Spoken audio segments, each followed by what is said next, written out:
Buonasera e ben ritrovati con l'informazione flash di newsicilia.it. Quel che resta dopo il ciclone Harry in Sicilia è solo devastazione. A fare il punto in queste ore il presidente della regione Renato Schifani, che ha parlato di danni stimati per oltre $500 miliardi.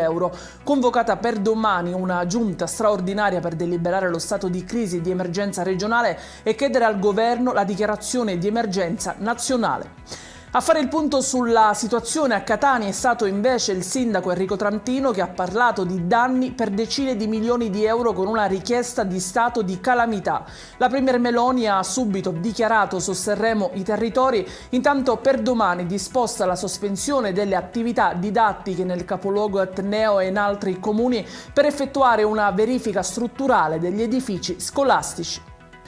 Il maltempo ha provocato gravi danni anche alla rete ferroviaria lungo la costa ionica, in particolare nel territorio di Scaletta Zanclea, nel Messinese.